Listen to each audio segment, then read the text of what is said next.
बिस्मिल्लाहिर्रहमानिर्रहीम। अस्सलाम वालेकुम students, welcome to computer and information technology series.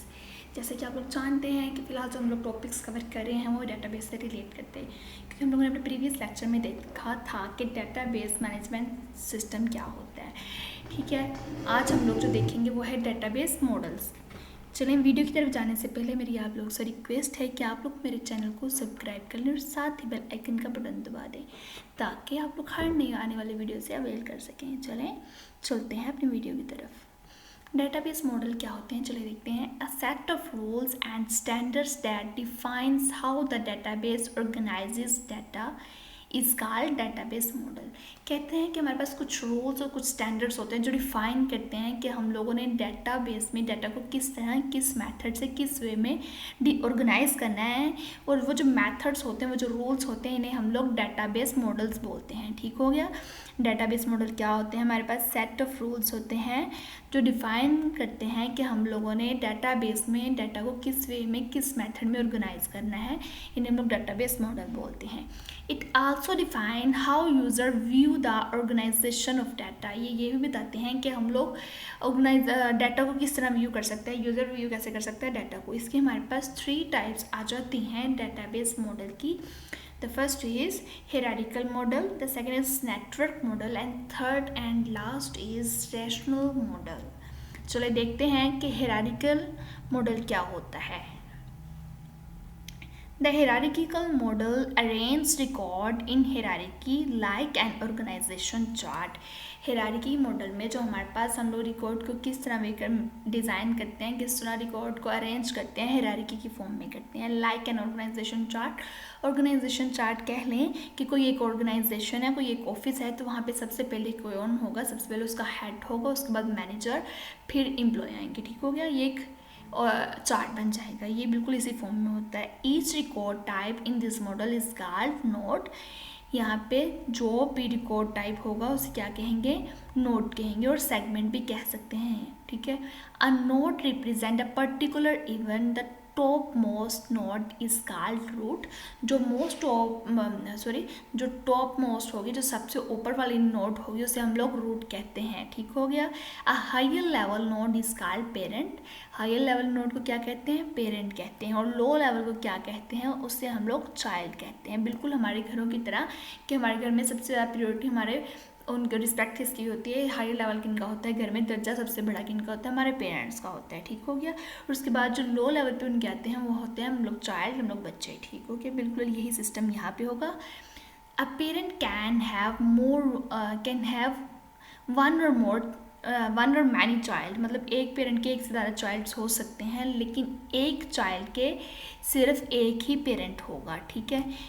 Child not can have only one parent not. This kind of structure is often called inverted tree. ये inverted tree से कहते हैं, लेकिन हम लोग देख लेते हैं कि इन्वर्टेड ट्री क्यों कहते हैं। ठीक हो गया। यहाँ पे आप लोग हायरार्किकल मॉडल देख सकते हैं कि सबसे पहले जो है एम्प्लॉय, ये एक नोड है। ये सब कह लो कि एक नोड, ये नोड्स हैं सब। लेकिन हम लोगों ने पढ़ा था कि जो टॉप मोस्ट होगा वो क्या होगा? हमारी पेरेंट होगी, पेरेंट नोड होगा। और ये आगे उनके चाइल्ड्स हैं, ये तीनों इसके चाइल्ड हैं एम्प्लॉय के। उसके बाद पेरेंट परमानेंट जो है, परमानेंट भी एक कह लें पेरेंट है, और ये इसके फर्दर 2 चाइल्ड्स हैं। अब यहाँ पे जो रिस्ट्रिक्शन थी वो ये थी कि एक चाइल्ड के एक ही पेरेंट होगा, एक से ज़्यादा पेरेंट नहीं होंगे। आप लोग देख सकते हैं कि ये सिर्फ एक ही पेरेंट से दोनों रिलेट कर रहे हैं, ना कि ऐसा नहीं है कि ये कॉन्ट्रैक्ट के साथ रिलेट करते हैं इसके चाइल्ड हो। एरोस जो है वो हमें रिप्रेजेंट करते हैं कि कौन किसका चाइल्ड है। आप लोग यहाँ पे देख चुके हैं कि और इन्वर्टेड ट्री का कॉन्सेप्ट जो है वो हमारे पास इस तरह आता है। ट्री जो होता है, ट्री की हमारे पास जो होती है रूट होती है वो नीचे की तरफ होती है। ठीक है। लेकिन यहाँ पे हमारे पास इन्वर्टेड ट्री, इन्वर्ट मीट होता है उल्टा देना, ये उल्ट होना मीन्स कि यहाँ पे हमारे पास जो बिल्कुल उल्टा है सिस्टम है। यहाँ पे हमारे पास रूट ऊपर की तरफ है, तो इसे इसलिए हम लोग इन्वर्टेड ट्री कहते हैं। ठीक हो गया।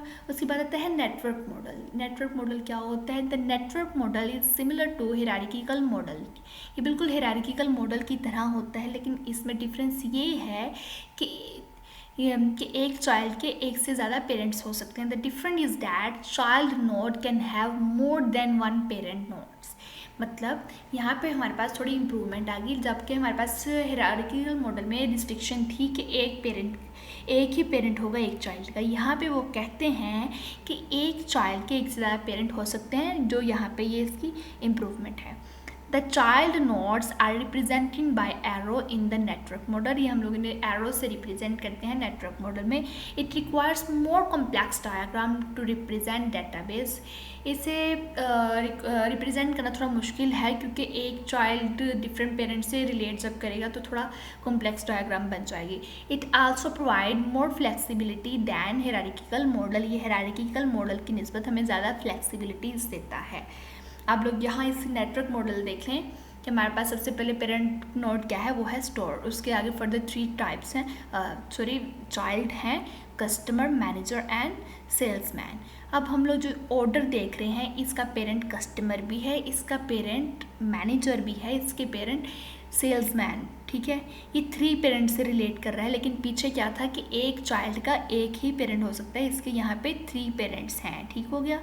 और उसके बाद आइटम का पेरेंट कौन है, सेल्समैन। ठीक हो गया। ये हमारे पास जो इसके 3 पेरेंट्स थे, लेकिन ये जो हमारे पास इसमें इम्प्रूवमेंट है, ये पिछली रिस्ट्रिक्शन थी कि एक चाइल्ड का एक पेरेंट होगा, लेकिन जबकि हमारे पास इसमें एक चाइल्ड के एक से ज़्यादा यहाँ पे 3 पेरेंट्स हैं। ये हमारे पास था नेटवर्क मॉडल।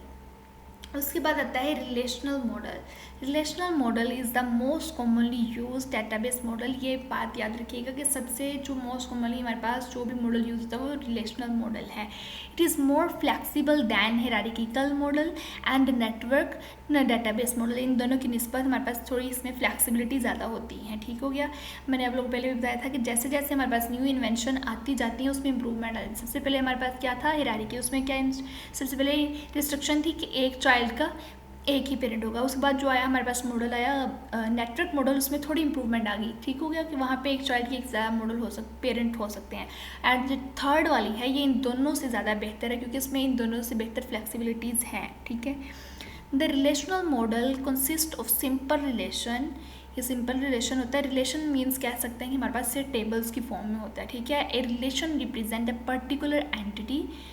रिलेशन जो होगा किसी एक एंटिटी के बारे में होगा। ठीक है, सिर्फ एक मखसूस एंटिटी के बारे में होगा। It is use to store information about the entity, जो कि हम लोग यूज़ करते हैं इन्फॉर्मेशन स्टोर करने की किसी एक एंटिटी के बारे में। The relationships are based on the data of the entity.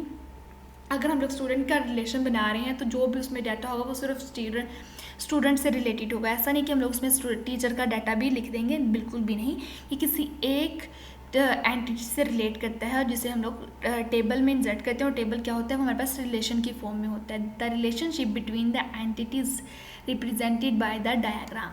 Relation जो होता है वो एंटिटीज़ में हम लोग डायग्राम के थ्रू रिप्रेजेंट करवाते हैं। ये हमारे पास थर्ड मॉडल था, जो कि सबसे बेस्ट मॉडल था। आज हम लोगों ने पहले देखा कि मॉडल्स क्या होते हैं। मॉडल्स हमारे पास सेट ऑफ रूल्स और स्टैंडर्ड्स होते हैं, जो हमें ये बताते हैं कि हम लोगों ने किस तरह डाटा को ऑर्गेनाइज करना है। ठीक हो गया। उसके बाद हम लोगों ने देखा कि यहाँ पे 3 टाइप्स के मॉडल हैं, हायरार्किकल मॉडल, नेटवर्क मॉडल और सबसे लास्ट वाला था रैशनल मॉडल था। ठीक हो गया। हायरार्किकल मॉडल में क्या था कि एक चाइल्ड के एक ही पेरेंट हो सकता था। रैशनल में ये था कि एक चाइल्ड के एक से ज़्यादा पेरेंट हो सकते थे। और जो थर्ड वाला था ये हमारे पास सबसे बेस्ट है। इसमें वो कहते हैं कि जो भी हम लोग रिलेशन बनाएंगे वो किसी एक एंटिटी से रिलेट करता होगा। आई होप आप लोग को आज का लेक्चर समझ आ चुका होगा। अगर इसमें कोई कन्फ्यूजन है तो आप लोग मुझे कमेंट करके पूछ सकते हैं। अगर आपको वीडियो पसंद आई है तो प्लीज़ लाइक ज़रूर करिएगा। Thanks for watching. अल्लाह हाफिज़।